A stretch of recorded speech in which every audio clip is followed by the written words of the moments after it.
Herzlich willkommen zurück. In unserem heutigen Abenteuer werfen wir einen Blick auf einen Urlaubsmoment, der mehr mit Rassismus zu tun hat, als du vielleicht denkst. Tauche mit mir ein in die Welt der überreife Bananen, des Mindesthaltbarkeitsdatums und der wichtigen Frage, wie bringen wir Kindern bei, Vielfalt zu schätzen und Vorurteile zu überwinden. Kommt, lasst uns gemeinsam entdecken. 2006 war ich mit meiner damaligen Freundin in Kroatien im Urlaub. Wir gingen in die Stadt und sind in einem Kaufhauszentrum gelandet. Dort gab es unter anderem auch Lebensmittel. Diese Lebensmittel sahen dreckig aus, weil an manchen noch Erde war. Sie sahen ekelig aus, weil die Bananen ein wenig braun aussahen, überreif. Es waren jedoch nicht die Bananen, die wir hier in Deutschland kennen. Ich schaute mir das an und sagte dann, das dürfen die in Deutschland gar nicht verkaufen, so wie es aussieht. Eben, so wie es aussieht. Doch hinter diesem ersten Eindruck verbarg sich etwas Besonderes. Wir wagten es, etwas zu kaufen, und lass mich dir etwas verraten. Der Geschmack war wundervoll süß und die Erde konnte ganz leicht von den anderen Lebensmitteln abgewaschen werden. Sind überreife Bananen jetzt gut, schlecht, ungesund oder einfach nur unästhetisch anzusehen? Und was haben sie mit Rassismus zu tun? Zugegeben, überreife Bananen sind zwar nicht mehr der Ästhetik-Champion, aber sie sind immer noch gut zum Essen. Gesundheitlich sind sie sogar leichter verdaulich und enthalten mehr süßen Geschmack, wie ich selbst erfahren habe. Also nicht abschrecken lassen. Genieß die süße Seite des Lebens. Findest du den Vergleich nicht gut? Ich bin der Ansicht, dass bei beiden Situationen überreife Bananen und Rassismus eine Bewertung, die nur im Kopf stattfindet, oder? Interessanter Vergleich. Sowohl bei überreifen Bananen als auch bei Themen wie Rassismus gibt es oft vorgefasste Meinungen und Bewertungen. Es zeigt, wie wir manchmal vorschnell urteilen, ohne die volle Vielfalt der Situation zu berücksichtigen. Spannende Parallele, gell? Ähnlich wie beim MHD. Mindestens haltbar bis und nicht sofort tödlich ab. Genau, beim MHD geht es um Qualität und nicht ums Überleben. Genauso wie bei Diskussionen. Es geht darum, die Qualität zu fördern und nicht ums Überleben. Wie schaffe ich jetzt MHD, überreife Bananen und Rassismus in einen Zusammenhang zu bringen, ohne es ins Lächerliche zu ziehen? Eine spannende Herausforderung. Ich versuche es dennoch. In Diskussionen und im Umgang mit Rassismus ist es oft wie mit überreifen Bananen und dem MHD. Statt nur das Äußere zu beurteilen, sollten wir den optimalen Zeitpunkt für Verständnis und Respekt finden, so wie das MHD denselben Zeitpunkt für den Verzehr anzeigt. Überreife Bananen zeigen, dass Schönheit nicht alles ist, genauso wie oberflächliche Urteile bei Rassismus oft täuschen. Lassen wir uns nicht von Äußerlichkeiten täuschen und suchen nach der inneren Qualität der Begegnungen. Soweit, so gut. Aber ich wollte in diesem Teil darüber sprechen, wie wichtig es ist, Kinder vom Rassismus-Gedanken abzubringen oder gar nicht erst aufkommen lassen. Auf der Suche nach Videos, die das Thema Rassismus behandeln, bin ich auf ein Video gestoßen, was ist Rassismus und was kannst du dagegen machen? Welches mich richtig erschreckt hat, weil es folgendermaßen beginnt. Ein junges, dunkelhäutiges kleines Mädchen, noch Kind, betrachtet zwei Puppen, die man ihr hingestellt hat. eine weiße und eine schwarze. Das junge Mädchen wird gefragt, welche Puppe ist böse? Das Kind zeigt auf die schwarze. Dann wird es gefragt, warum ist diese Puppe böse? Das Kind antwortet, weil sie schwarz ist. Echt jetzt, Leute? Ist das die Art, Kindern Rassismus und Böse zu erklären? Die Szene, in der das Kind die schwarze Puppe als böse bezeichnet, ist ziemlich heftig. Solche Videos können, wenn unüberlegt eingesetzt, negative Auswirkungen auf Kinder haben. Kinder sind beeinflussbar und wenn sie solche Bilder sehen, können sie falsche Stereotypen und Vorurteile entwickeln. Wenn Erwachsene solche Videos ansehen, um Rassismus zu erklären, sollten sie extrem vorsichtig sein. Kinder verstehen die Welt anders und wenn sie mit solch negativen Bildern konfrontiert werden, könnten sie unabsichtlich falsche Verbindungen zwischen Hautfarbe und Wertevorstellung herstellen. Und schon pflanzen wir einen kleinen Geist. Besser wäre es, positive und inklusive Beispiele zu nutzen, um die Schönheit der Vielfalt zu vermitteln. Hier ist eine Idee, wie du die Erklärung positiver gestalten könntest. Stell dir vor, du hast einen bunten Kasten mit Bausteinen. Jeder Baustein ist anders, aber zusammen machen sie etwas Schönes. Das ist so wie bei den Menschen. Wir sind alle unterschiedlich und das ist toll. Manchmal denken Menschen, dass jemand, der anders aussieht als sie selbst, nicht genauso toll ist. Das ist wie eine Idee in ihrem Kopf. Diese Idee in ihrem Kopf ist wie eine Geschichte, die nicht wirklich passiert ist. Das nennen wir Erwachsene Rassismus. Es ist, als würde jemand eine Geschichte erzählen, die er erfunden hat, so wie wenn jemand von Drachen erzählt, die im Supermarkt einkaufen gehen. Wir aber möchten lieber die Geschichte kennen, die sagt, dass es okay ist, verschieden zu sein, genauso wie wir sind. Aber hier kommt etwas Wichtiges. Es ist okay, unterschiedliche Ideen zu haben, solange wir alle respektvoll miteinander umgehen. Wenn jemand diese Idee im Kopf hat und dann etwas Gemeines oder Ungerechtes tut, wie zum Beispiel jemanden ausschließen, das nennen wir Erwachsenendiskriminierung. Das ist nicht in Ordnung, weil wir alle gleich wichtig sind. Der Ansatz mit den bunten Kasten und den Bausteinen ist da viel konstruktiver, denke ich. Es ermutigt Kinder, Unterschiede als etwas Positives zu sehen und nicht als Grund für Vorurteile. Manchmal fehlt Erwachsenen einfach das Bewusstsein dafür, wie tief solche Eindrücke bei Kindern verankert werden können.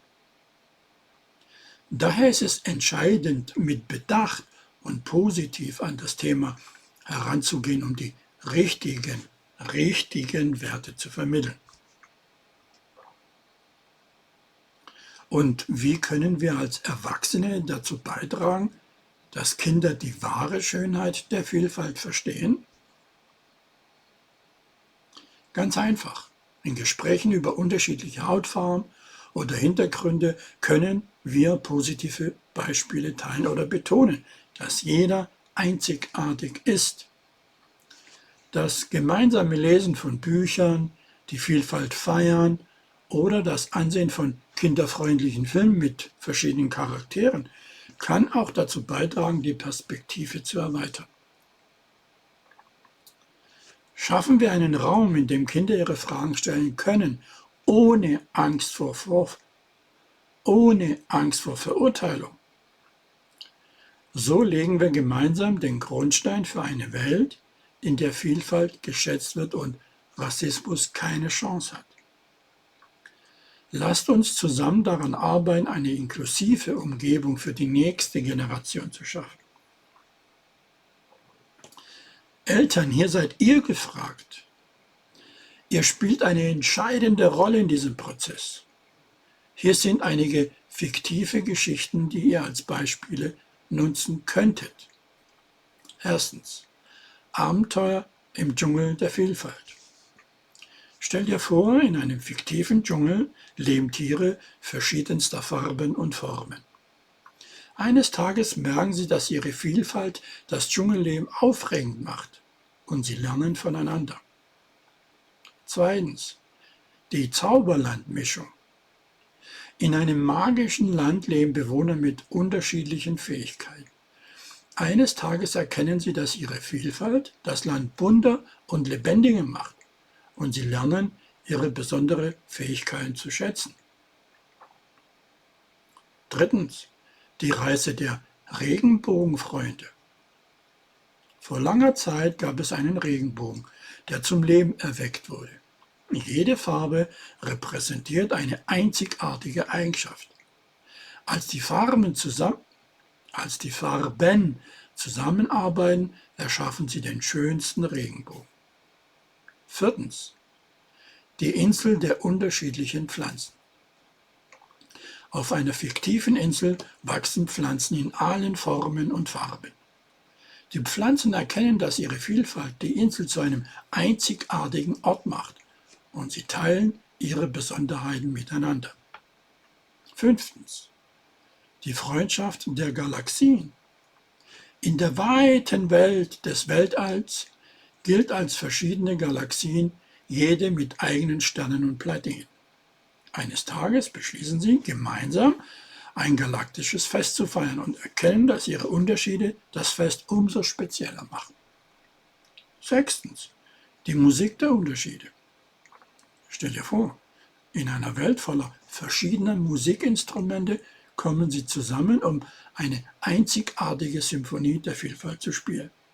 Jedes Instrument trägt zu einem besonderen Klang bei und sie erkennen, dass ihre Melodie gemeinsam am schönsten ist. Siebtens. Die Bibliothek der Wörter. Auf einer magischen Bibliotheksinsel gibt es Bücher in allen Sprachen und Dialekten. Die Bücher lernen, miteinander zu kommunizieren und entdecken, dass ihre Vielfalt die Geschichten noch fesselnder macht. Achtens. Die Tanzparty der Emotionen. In einer fiktiven Tanzwelt repräsentieren verschiedene Tanzstile unterschiedliche Emotionen. Die Tänzer erkennen, dass ihre Vielfalt die Party bunter und lebendiger macht und sie tanzen gemeinsam durch die Gefühlswelt. Neuntens. Das Puzzle des Miteinanders. Stell dir vor, es gibt ein riesiges Puzzle mit Teilen in verschiedenen Formen und Farben. Die Teile merken, dass ihre Vielfalt das Gesamtbild einzigartig macht und sie setzen gemeinsam das Puzzle des Zusammenhalts. Zehntens. Die Sprachenvielfalt im Wolkenreich. In einer Wolkenwelt gibt es verschiedene Wolken mit unterschiedlichen Sprachen. Die Wolken verstehen, dass ihre Vielfalt die Kommunikation im Himmel spannend macht und sie finden kreative Wege, sich zu verständigen. 10 Geschichten sollten eine gute Vielfalt bieten, um Eltern und Pädagogen zu inspirieren, oder?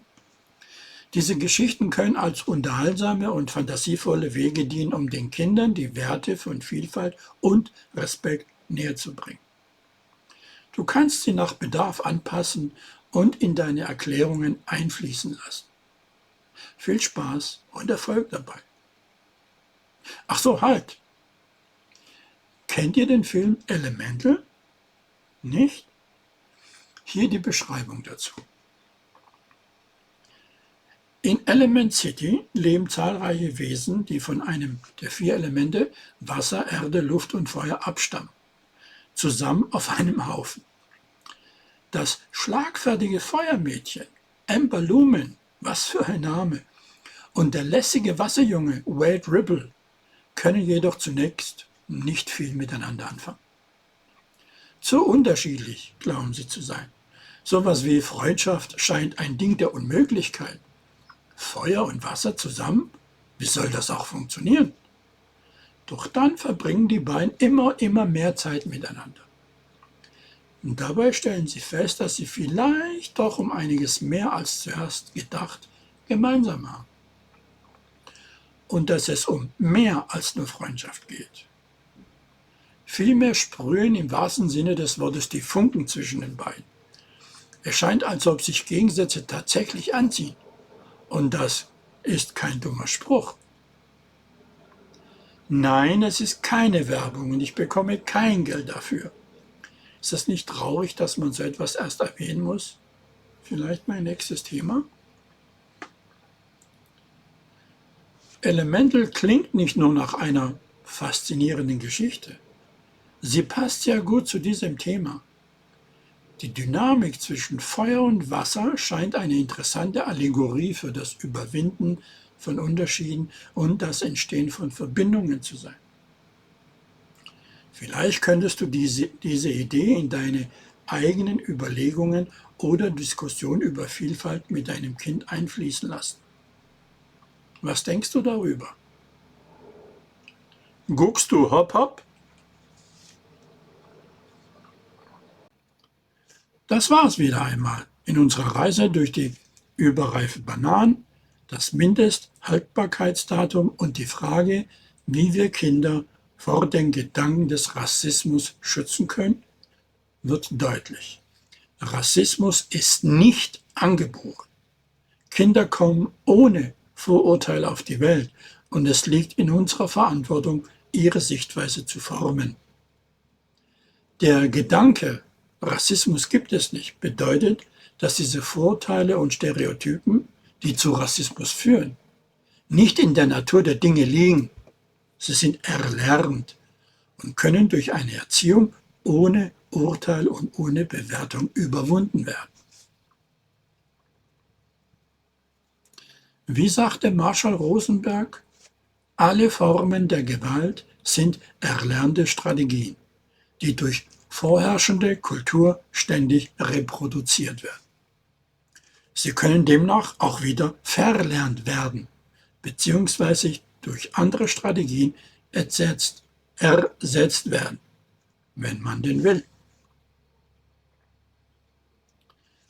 Die wahre Schönheit liegt in der Vielfalt und es ist unsere Pflicht, eine Welt zu schaffen, in der Unterschiede geschätzt werden, ohne zu urteilen. Wenn wir Kinder ohne Vorurteil erziehen, legen wir den Grundstein für eine Gesellschaft, in der der Gedanke Rassismus gibt es nicht, eine Realität wird. Lassen wir uns gemeinsam von der Unschuld der Kinder leiten und arbeiten wir daran, eine Welt ohne Rassismus aufzubauen. Lasst uns weiterhin die Vielfalt feiern und gemeinsam an einer Welt arbeiten, in der der Gedanke Rassismus gibt es nicht nur ein Traum bleibt, sondern Realität wird. Man wird ja wohl noch träumen dürfen. In diesem Sinne, die wahre Entdeckungsreise besteht nicht darin, neue Landschaften zu suchen, sondern mit neuen Augen zu sehen. Marcel Proust. Dieses Zitat von Marcel Proust bringt die Idee gut zum Ausdruck, dass es nicht immer darum geht, nach etwas Neuem zu suchen, sondern die Fähigkeit zu entwickeln, die Welt mit einem offenen und unvoreingenommenen Blick zu betrachten. Im Kontext dieses Videos könnten wir sagen, dass die wahre Entdeckungsreise in der Erziehung von Kindern liegt, sie dazu zu befähigen, die Vielfalt der Welt ohne Vorurteile und Urteile zu sehen. Es ermutigt dazu, die Welt mit frischen Augen zu betrachten und die Schönheit der Vielfalt zu schätzen. Weisheiten zum Mitnehmen, bleibt mir gewogen, euer Georg Muratidis. Bis zum nächsten Mal, Kommentare erwünscht. Bleibt gesund.